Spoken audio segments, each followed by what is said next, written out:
Hey everybody. All right. In the last lecture, we were talking about the first and, at this point in history, the main way that we found extrasolar planets. Um, but I want to talk about two other major ways, because they can tell us other things, and they can see planets that the transit method probably can't. Um, the second major planet detection method that's been devised is the radial velocity method, or also called the Doppler method, which is the other method that you've got homework about. And then I'll wrap this up talking about the coronagraph method, which is sort of the new frontier. And we'll see that here in a few.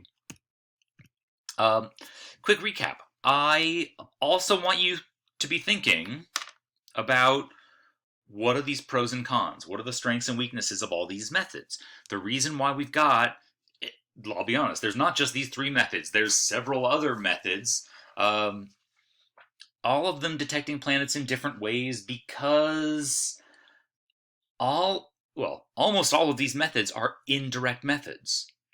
They are studying the star to conclude that there must be a planet around it, right?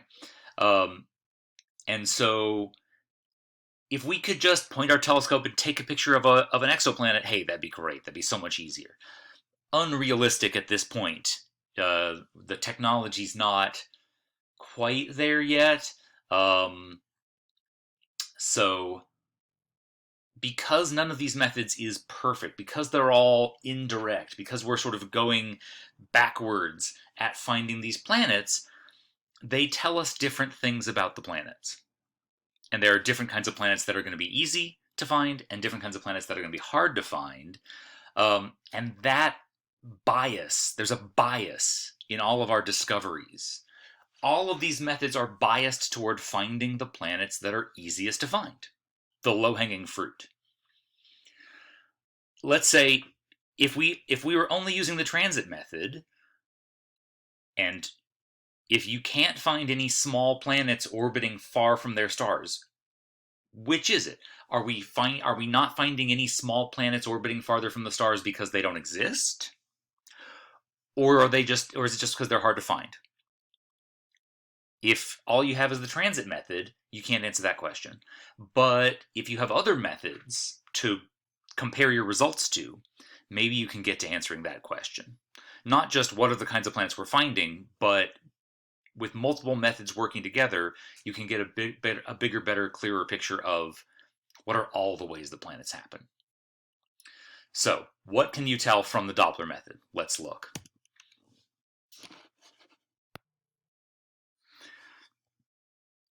So, the radial velocity method works by taking advantage of the Doppler effect. So, the Doppler effect is the effect where the wavelength of a wave that you measure is affected by whether the object giving off that wave is traveling toward you or away from you. So the classic example is with sound waves, right? We hear this all the time. If, let's say, you're standing on the side of a railroad track and the train is blowing its whistle, well, as far as the conductor inside the train is concerned, the train whistle sounds all totally the same. But because the train is traveling away from you, those sound waves are being stretched to longer wavelengths. And longer wavelength, what does that sound like? Longer wavelength means lower frequency. How do we hear the frequency of a sound wave? How do we talk about that? It's pitch, right? The pitch of a sound is our ears and our brain's way of interpreting frequencies of sound waves. So if a train is blowing its whistle as it travels away from you, those sound waves are, because the train is traveling away from you, the sound waves are being stretched to longer wavelength, lower frequency, lower pitch. On the other hand, if you're over here and the train is traveling toward you, those sound waves, because you and the train are getting closer to each other, those sound waves are being squished to being shorter wavelength, higher frequency, higher pitch. And so when I said we hear this all the time, we do it when we're standing on the sidewalk, right? When you're standing on the sidewalk and a car drives past you, just think about that for a second. What does it sound like when a car drives past you?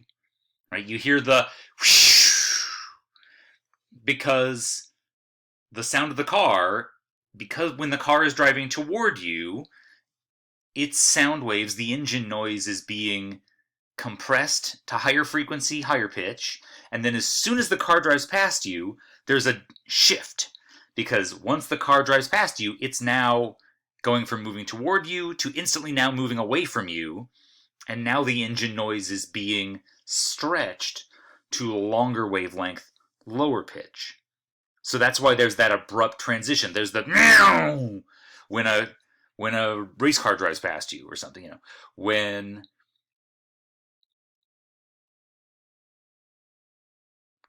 something giving off a wave, a sound wave or a light wave, is moving toward or away from you, the observer, the wavelength that you measure is affected. And this is a super powerful tool in astronomy because it depends only on the velocity. It depends only on the speed toward or away from you.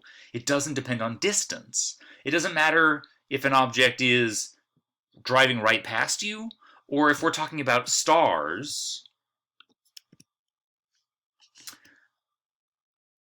it doesn't matter whether that star is a light year, 1,000 light years, 1,000,000 light years away.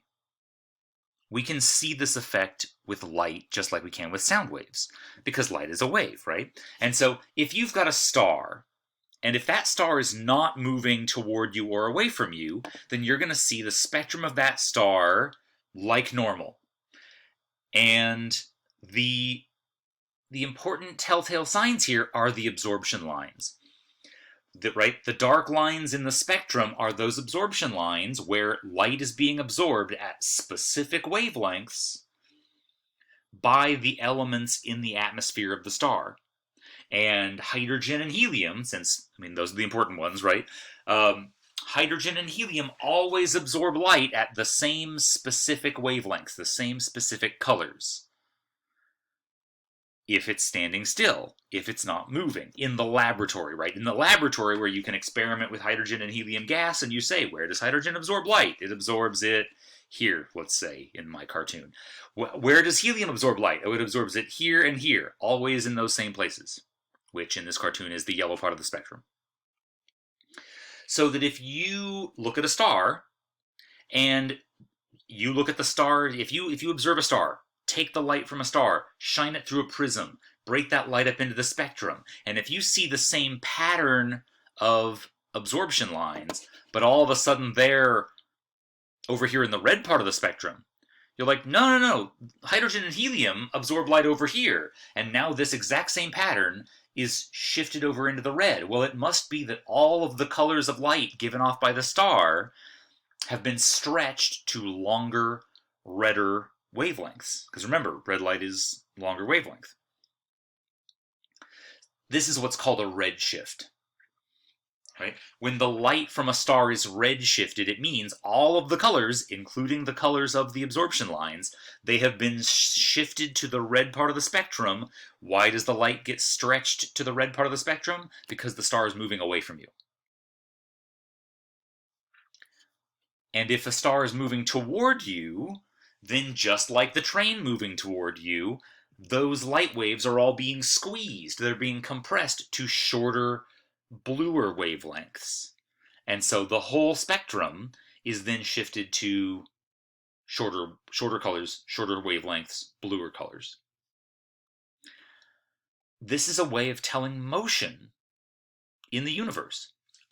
It's limited, right? But all you've got to do is take the spectrum of a star, and if you look at the spectrum of a star and it looks like this blue shifted star, then you go, that star is moving toward us. And how far it's shifted, how much that line is shifted from here to over here, depends on how fast it's moving in the radial direction. That's why this method is called the radial velocity method, because it tells you how fast the star is moving, but only in a radial line, in a radius toward or away from Earth. Right? It doesn't tell you how fast the star is moving east to west or north to south. It doesn't tell you how fast the star is moving perpendicular to our line of sight. It doesn't tell you how fast it's moving around the celestial sphere.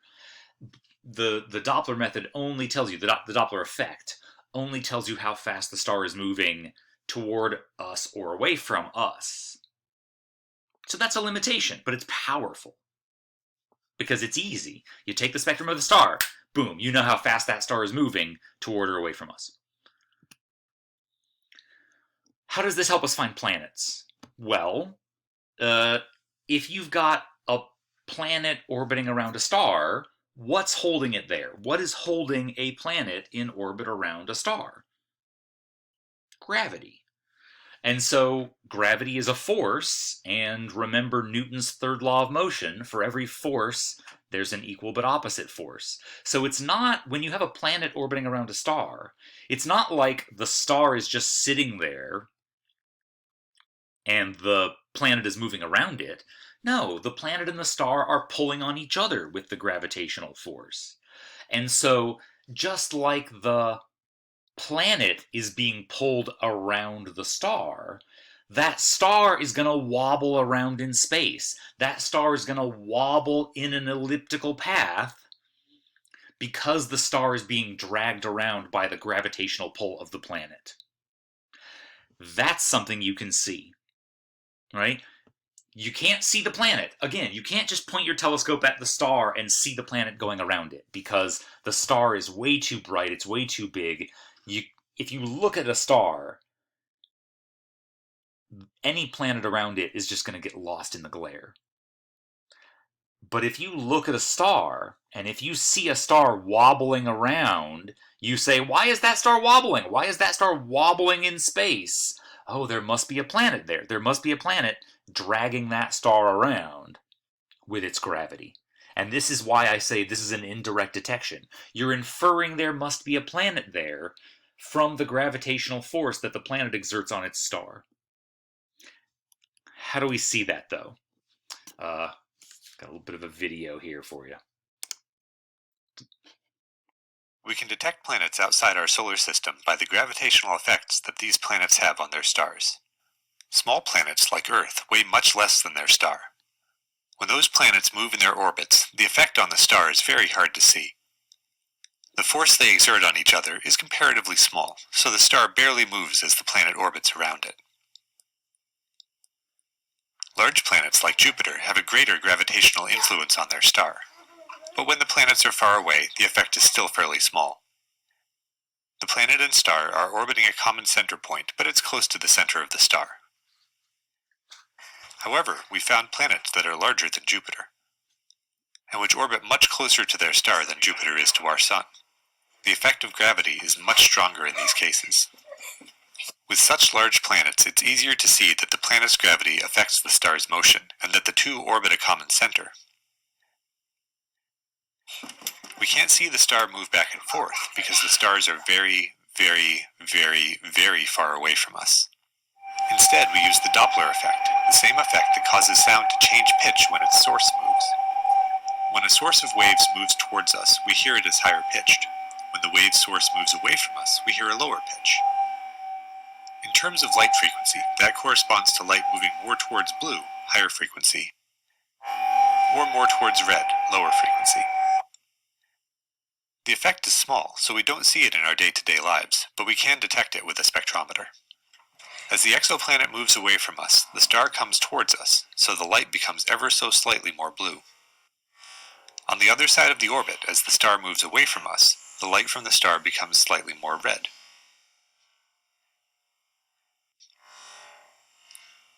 The amount of shift, the difference from blue to red light, tells us how fast the star is moving. That, in turn, tells us whether we have a light planet, a medium planet, or a heavy planet affecting the movement of the star. And that's the wobble method. It's supposed to be spinning. That's true. That's one thing we don't have right in this, is it's not spinning. Okay, when you're ready.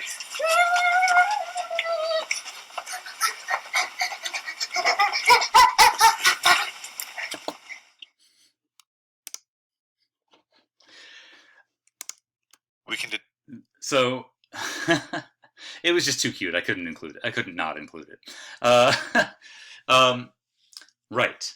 So we're concluding that the star is wobbling around, not because you can actually see it wobble, because a star doesn't move that much, right? The star is much higher mass than the planet is, and therefore the planet has this big orbit around the star. The star is wobbling around the center of mass between the planet and the star, and therefore the star is not moving that much. So you can't just watch a star and see it wobbling around the sky. Okay, that's not entirely true.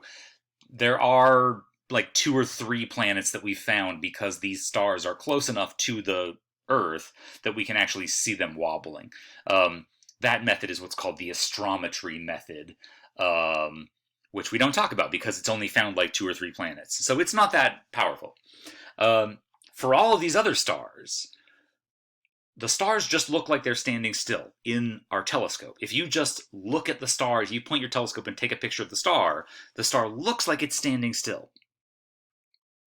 Its motion is way too small for us to resolve in our image. But if you take the spectrum of the star, look at the spectrum of the star, and if that star's light is moving toward you half the time, and then it's moving away from you half the time, because notice that in this illustration the Earth is down here, right? That star is moving toward you half the time, and therefore the light will be blue shifted half the time. Then the star turns around and now it starts wobbling away from the Earth, and then the light will be red shifted half the time. And then it turns around again and starts moving toward us. That's the smoking gun. That's what you need to look for to find these planets, is look at the spectrum of a star and watch as its spectrum wobbles back and forth. People have been thinking about this for a few years, starting in the late 80s, early 90s, to say, in the around 1990, people were saying, well, this might be a way to find a planet. Maybe one of these days we'll actually be able to do it. And it takes a few years to get good at it. You've got to see very small amounts of redshift and blue shift. And so in the mid-90s, the first planet that was absolutely confirmed to be found using the radial velocity method was found by Michel Mayor and Didier Queloz in Switzerland at the Geneva Observatory.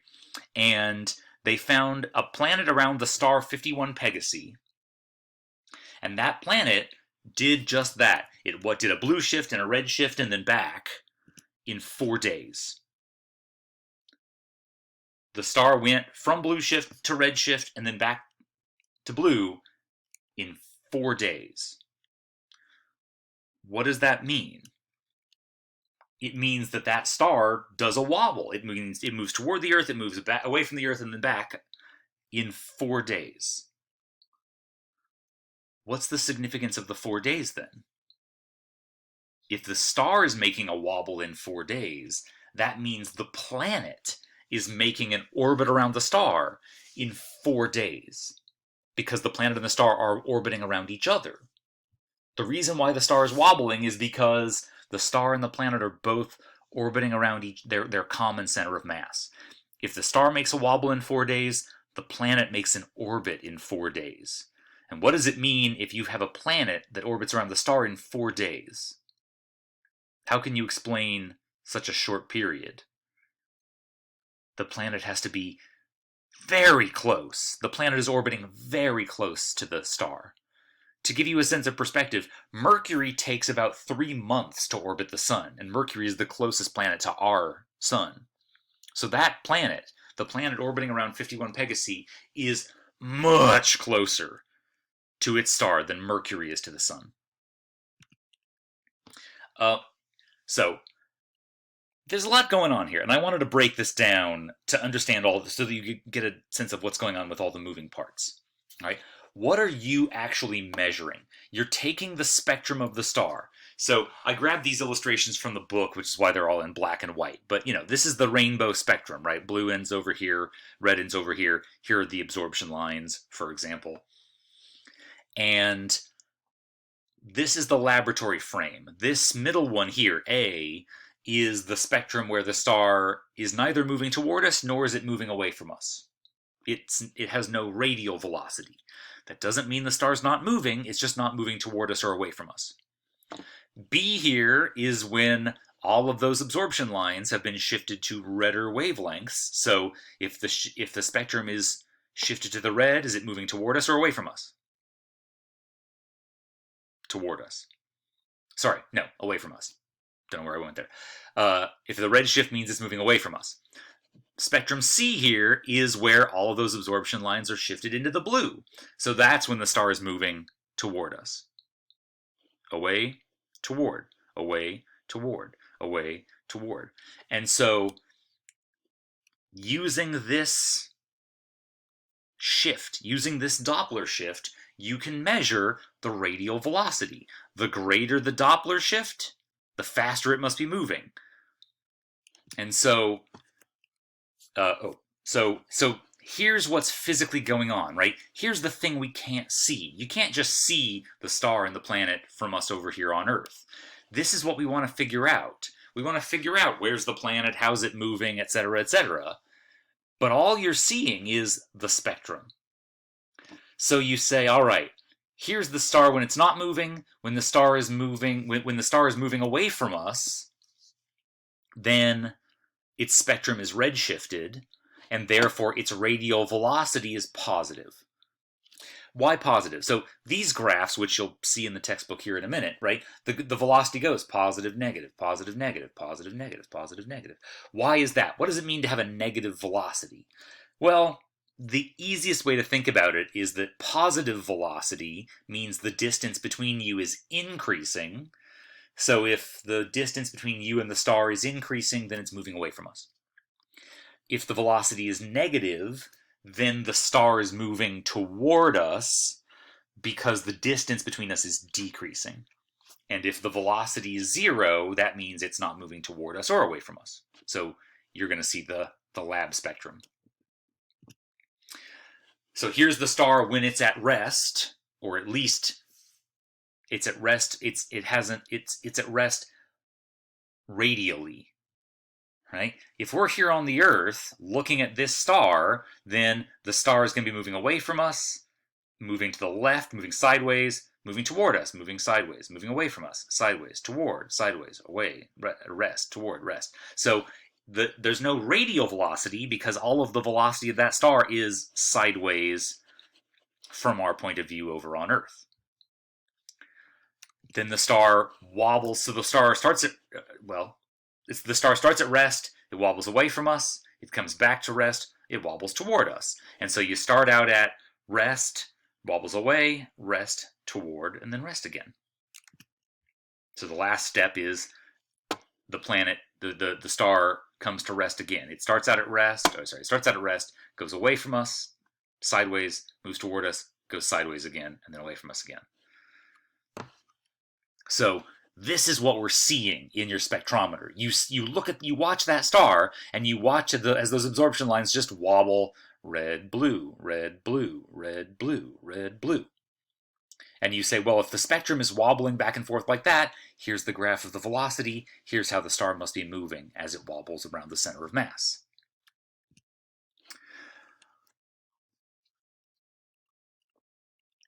How fast the star is wobbling can be measured by that maximum line shift, right? The rest wavelength is the wavelength of that absorption line when the star is not moving, when it is at rest.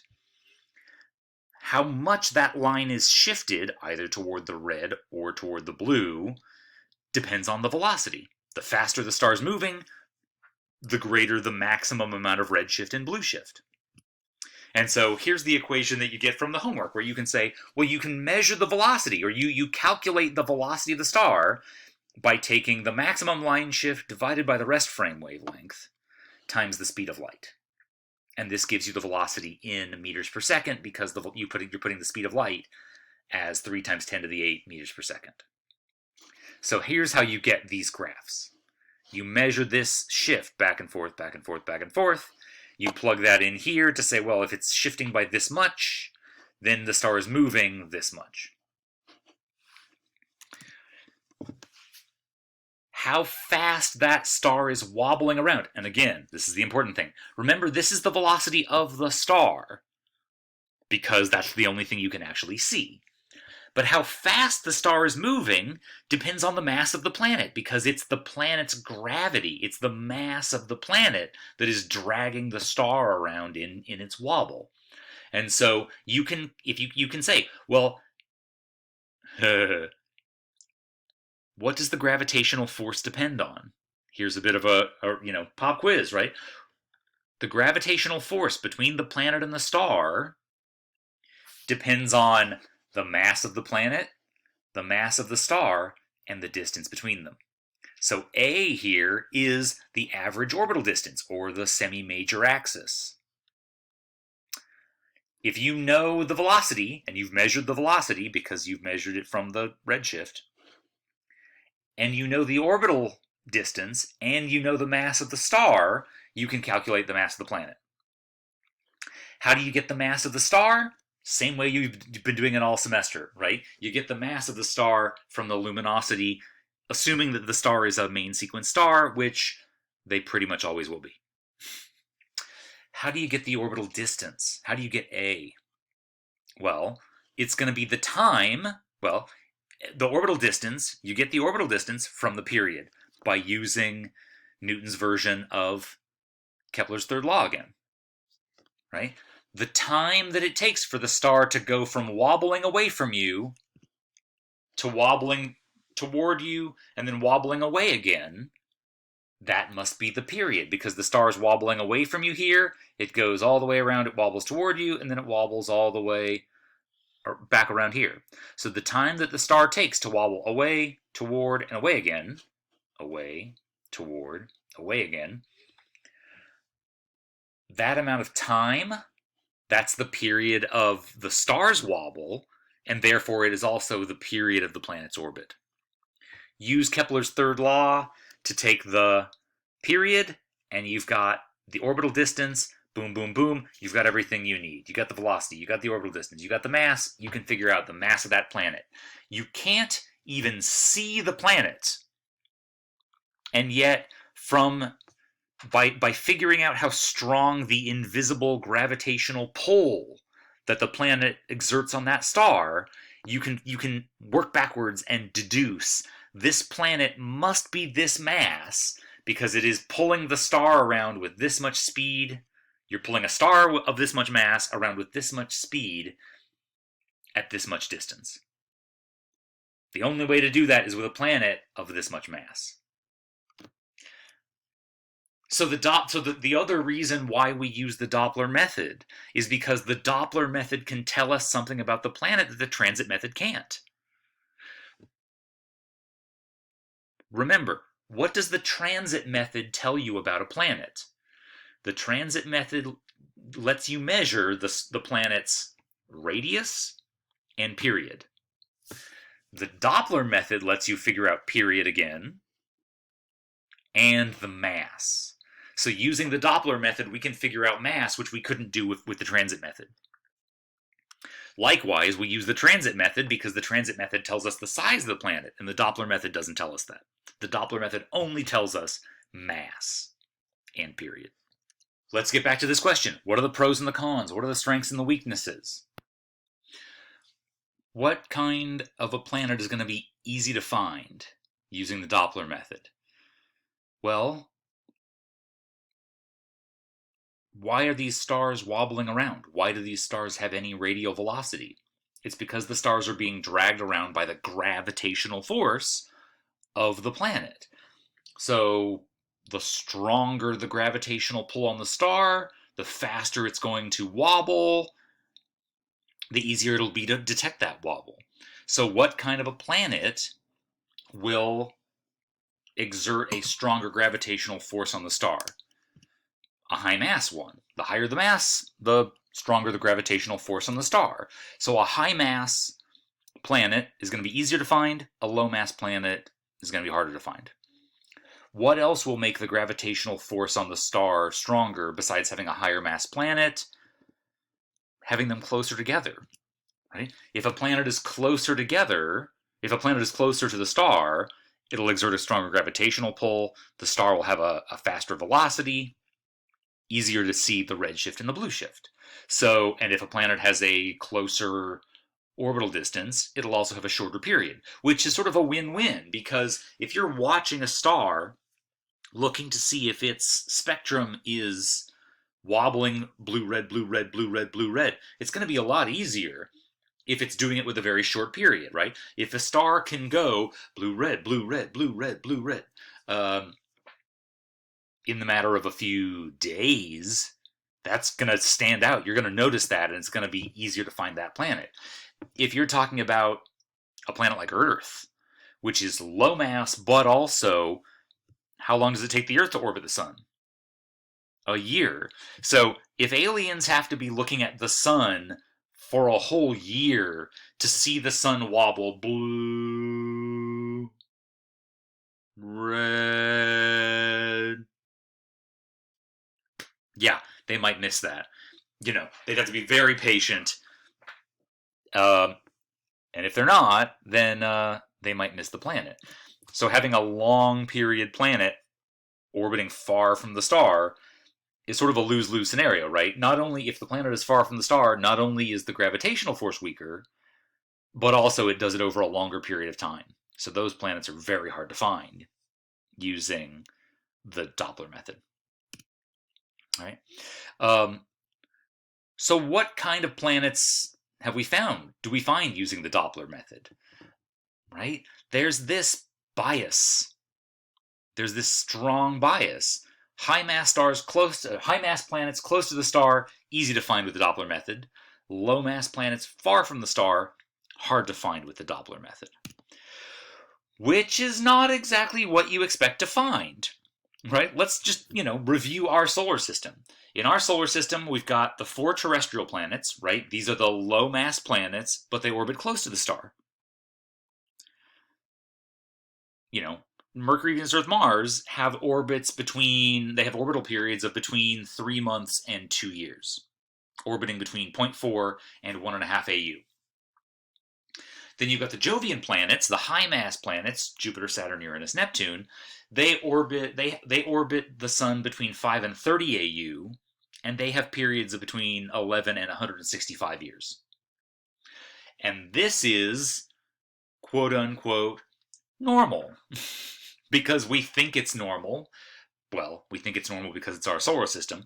But also we've got this great theory, right? We've got this nebular theory that says this is the way a solar system should be, right? The nebular theory is based on how gravity and motion and heat and time work. Nothing outlandish, right? The basic laws of physics work together, the nebular theory says, to create a solar system like ours, where you have the low mass planets near the sun and the high mass planets far from the sun.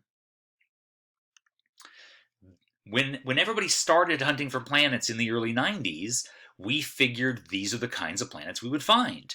We should find low mass planets near the sun, high mass planets, or not the sun, but stars, right? We should find the low mass planets orbiting close to their stars, and the high mass planets orbiting far from their stars. That's what we should find, because this is the way planets form, according to the nebula theory, we thought. So, what kinds of planets did they start finding in the 90s using the radial velocity method?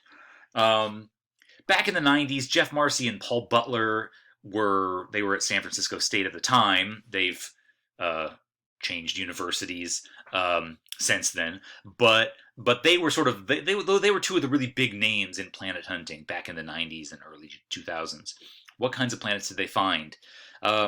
They found a planet around 70 Virginis. It's 7.5 times the mass of Jupiter, orbiting in 116 days. What is that? That's about 4 months. And it has a very eccentric orbit. Not a nice low eccentricity circular orbit like our solar system has. 47 Ursa Major has a planet 2.5 times the mass of Jupiter, and it orbits in 3 years. And that planet has a completely perfectly circular orbit. No eccentricity at all. Right? Even the planets in our solar system the planets in our solar system are low eccentricity, but they're not no eccentricity. 47 Ursa Major, perfect circle. Weird. Upsilon Andromeda and Tau Boo have planets that orbit in 3 and 4 days.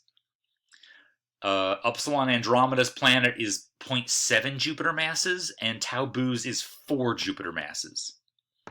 4 times the mass of Jupiter, orbiting in 4 days. This is not what anybody was expecting, based on the nebular theory. This is, in fact, the exact opposite, right? The nebular theory says high mass planets like this, 7 Jupiter masses, 2 Jupiter masses, 4 Jupiter masses. These things, these Jovian mass planets, should be orbiting 5 AU from the sun, or from their stars, like the Jovian planets in our solar system do. No, these ones are orbiting in 4 months, 3 years, 4 days. The nebular theory says these should be impossible. The nebular theory says you can't have Jovian planets orbiting close to the stars. You have terrestrial planets orbiting close to the stars. That's how planets form, the nebular theory says. Turns out, planets don't all come out being just like the planets in our solar system. When we started this almost 30 years ago, people thought, not unreasonably, it wasn't totally baloney, but they thought, okay, we're going to find planets like the Earth, like Jupiter, like Mars. We're going to find planets like in our solar system, and we're going to find planets around stars like the sun, because the sun has planets around it. So that might be the kind of star that has planets around it. As of now, we've found more than 4,000. We've found over 4,100 planets, most of them using the transit method, but a lot of them using the Doppler method. What have we found? We have found planets as low as 2% the mass of Earth. And we've found some planets that are 55 Jupiter masses, from the very tiny to the absolutely colossal. There's a few planets that orbit in like 2 hours. It only takes 2 hours to go around their star once. We found some planets that take 20,000 years to orbit once around their star. A variety of eccentricities, from 0 to almost 1. And remember, almost 1 is as high as eccentricity goes. And we've also found planets orbiting around all kinds of stars.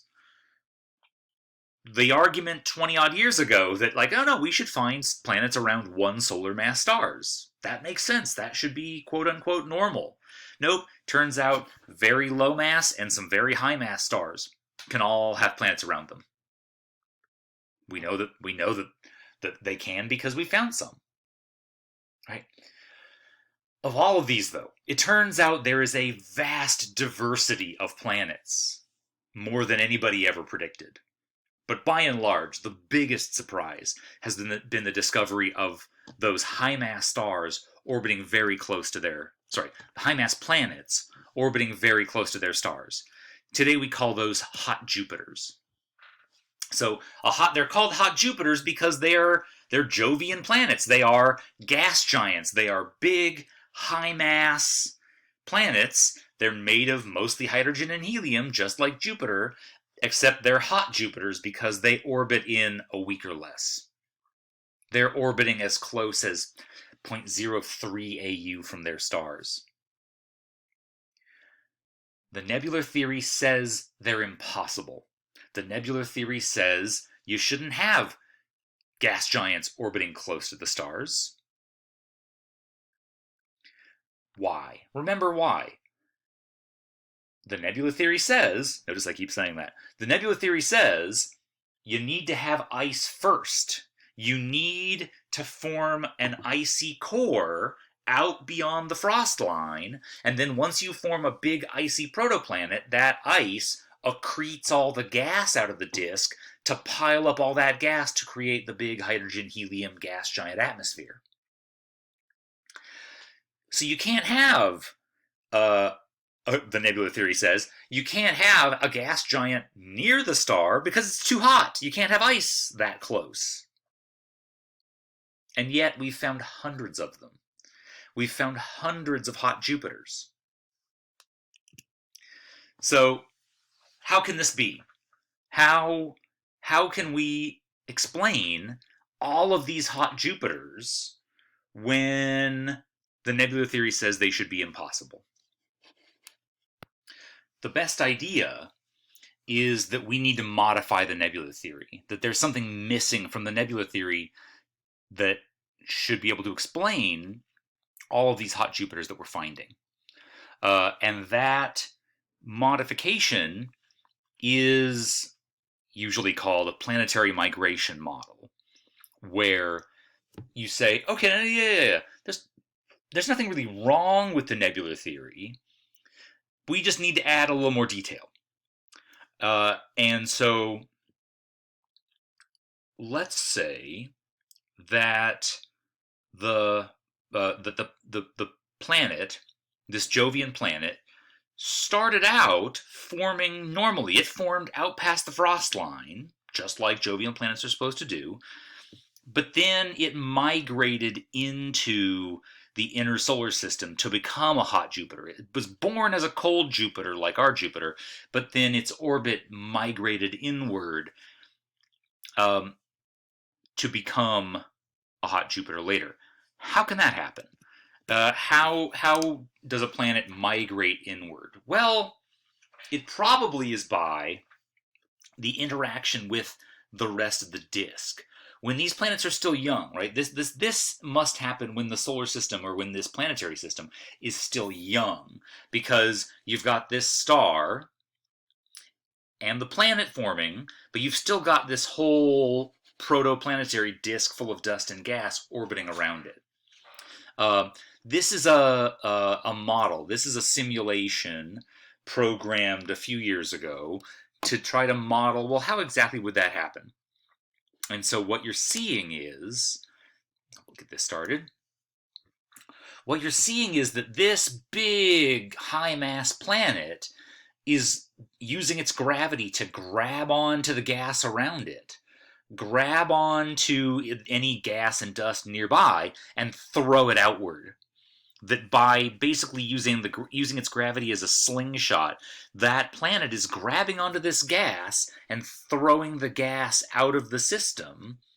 And by giving all that energy to the gas, the planet slows down. The planet loses energy and it settles into a closer orbit. Right? Here's where the planet started out. You could also say, here's the frost line. And say, well, the planet started out at the frost line or just past it, but then the interactions, the gravitational pull between the planet and the disk, that planet has a lot of mass, the gas has very little mass, so it's really easy for that planet's gravity to yank on that gas, whip it around, throw the gas out of the system, and then the planet shrinks closer and closer to the star by losing that energy, by losing speed. And so by the time all is said and done, eventually, remember that the last step of planetary formation is when the star comes alive, when that star finally heats up enough to become a full main sequence star, it blows out that strong wind, and that strong wind blows the rest of the gas away.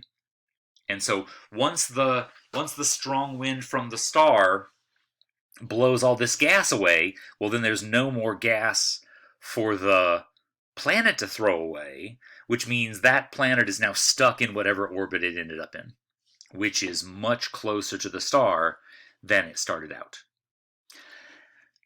Is this exactly how hot Jupiters are made? We're not sure. This is still an open question. This is still a mystery people are trying to solve. I mean, you could try and say, well, no, we just need to get rid of the nebula theory, right? Clearly the nebula theory is wrong because the nebula theory says hot Jupiters are impossible, and yet there we are, finding hundreds of them.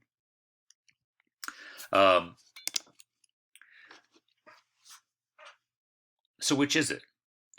Is there something fundamentally wrong with the nebular theory that we should get rid of it and start from scratch, come up with something totally different? Or do we just need to modify the nebular theory to allow for these migrations? I guess that depends on what's the main way that planets happen.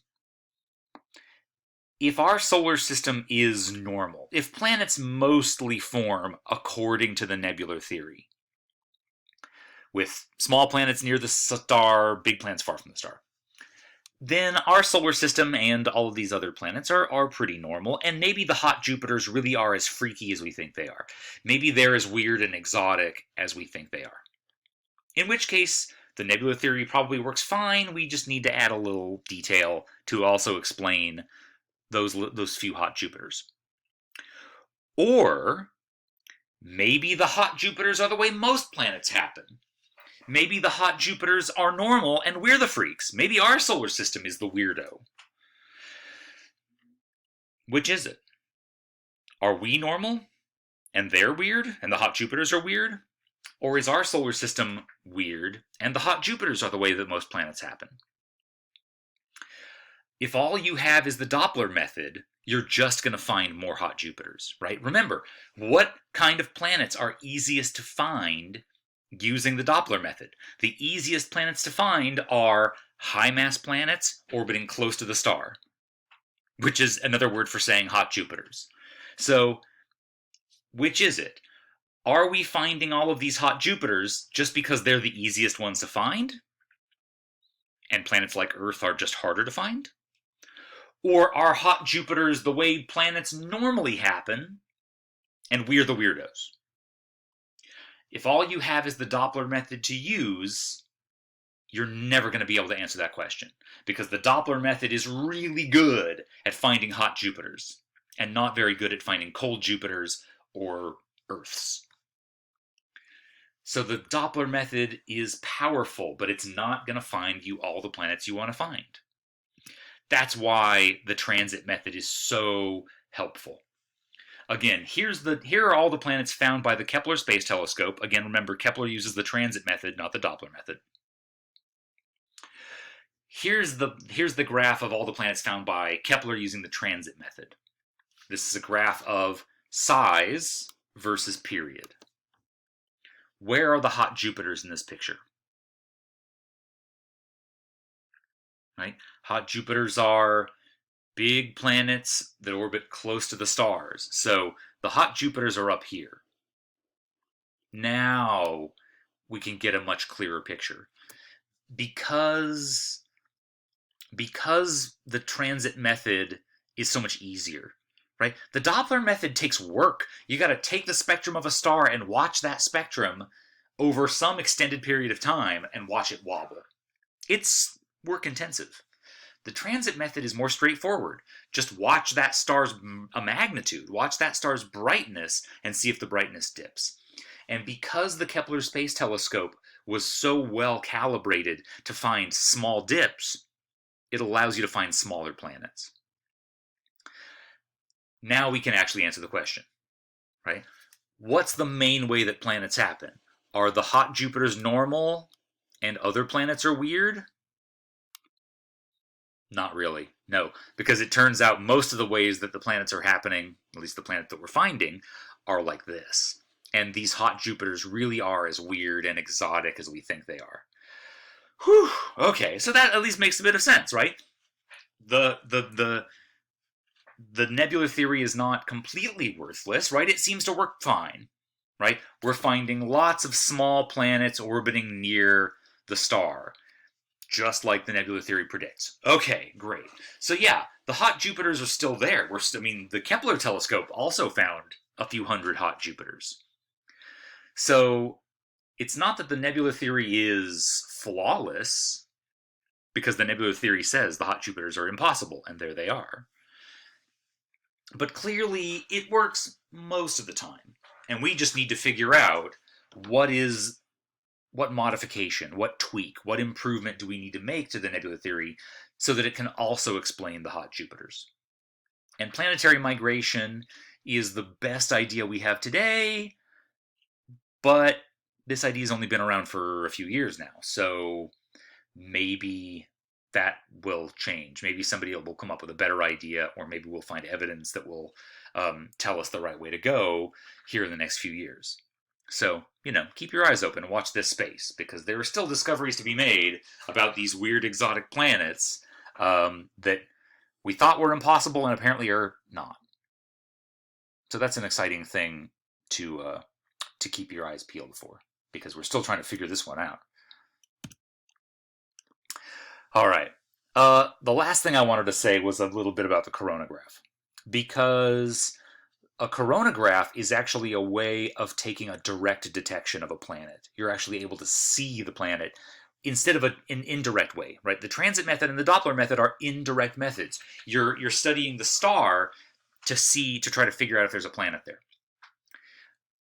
A coronagraph is a device that actually creates a little artificial eclipse. This is a coronagraph. The reason why it's called a coronagraph is because this is a device that was invented for studying the corona of the sun. The corona of the sun is this outermost layer of the sun's atmosphere, this big halo of hot gas that's blowing off the sun. So basically, a coronagraph is it's a metal strip, and you're taking this metal strip and you're mounting it on your telescope so that the metal strip blocks the sun, and that white circle there is the size of the sun. It's the face of the sun. And so by covering up the sun, you're creating an artificial solar eclipse so that you're not overwhelmed by the glare of the sun and you're able to see the area around the sun. You're able to see faint things near the sun that you wouldn't normally be able to see because the sun is so much brighter. Well, if you make an even smaller coronagraph and you mount it on an even more powerful telescope, you can see the area around other stars. And so there's a coronagraph mounted to the Hubble Space Telescope. There's also some coronagraphs that have been built to go around ground-based telescopes also. This is a Hubble Space Telescope image. And so on the Hubble, there's this thin metal strip. It's this thin metal strip, and they can use it to cover up a star. This is the area around the star Fomalhaut. Right? Fomalhaut is a pretty close-by star. Fomalhaut is one of the brightest stars in the sky. It's a bright yellow star in the southern sky that you can see for about half of the year in the constellation Pisces Austrinus.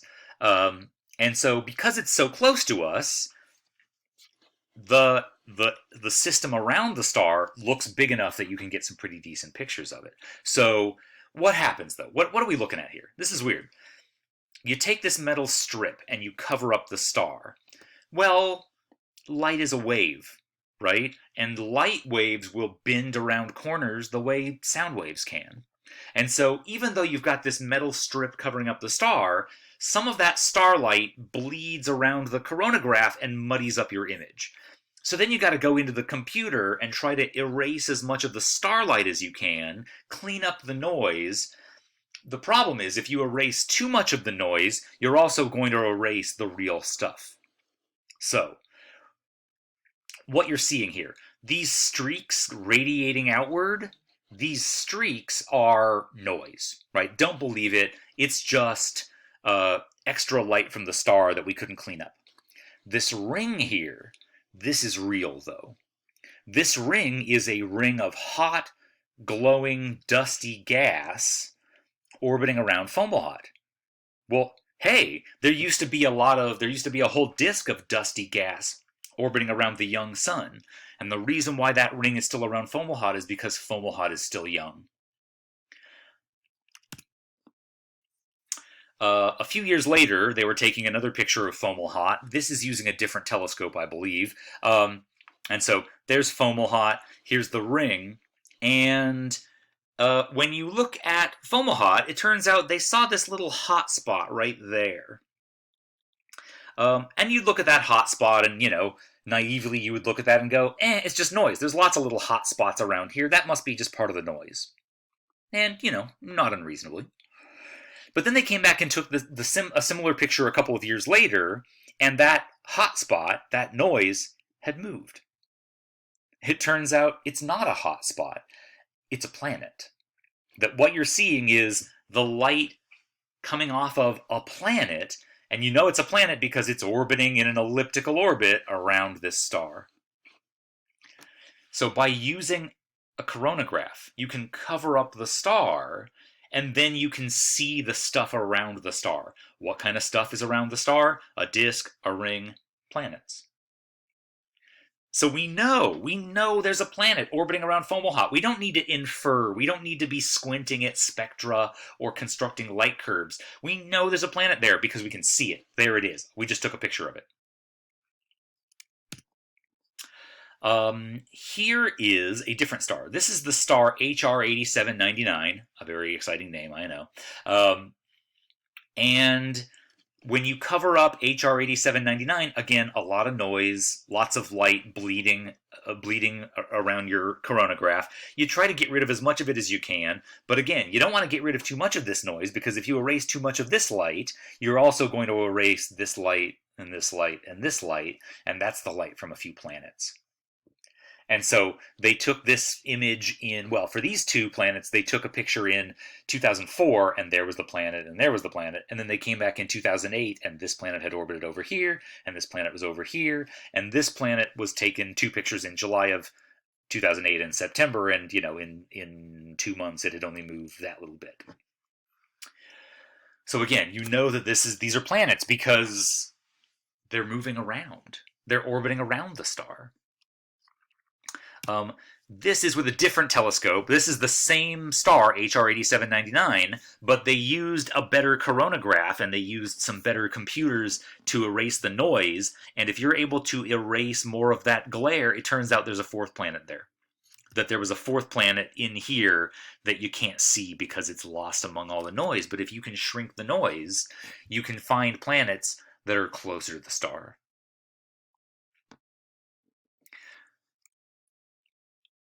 This is why the coronagraph is the new frontier, because it's a way of actually taking a picture of these planets.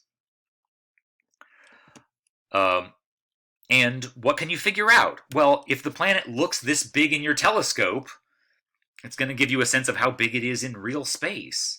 So you can figure out these planets, the planets around HR 8799, are mammoth. These planets are 15 AU, 24 AU, 38, 68 AU.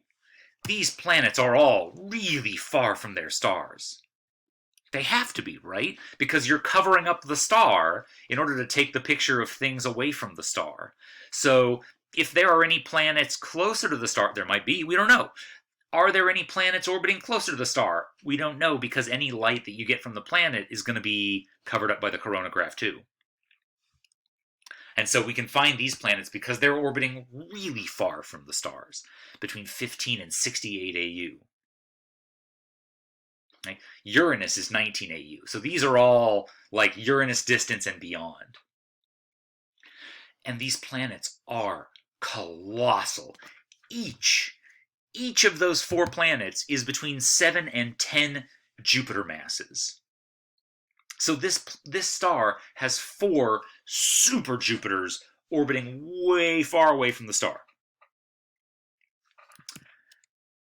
And that's something we can't do with other methods. Right? To find a planet with a coronagraph, well, it's a whole lot easier to find large planets, right? The bigger the planet, the more light it's going to reflect, the more it's going to stand out, the more that little smudge is going to stand out in your coronagraph. But you gotta find planets that are far from the star, because that planet needs to be far enough away from the star that you can cover up the star and not cover up the planet. Small planets orbiting close to the star, those are hard to take pictures of, given present technology.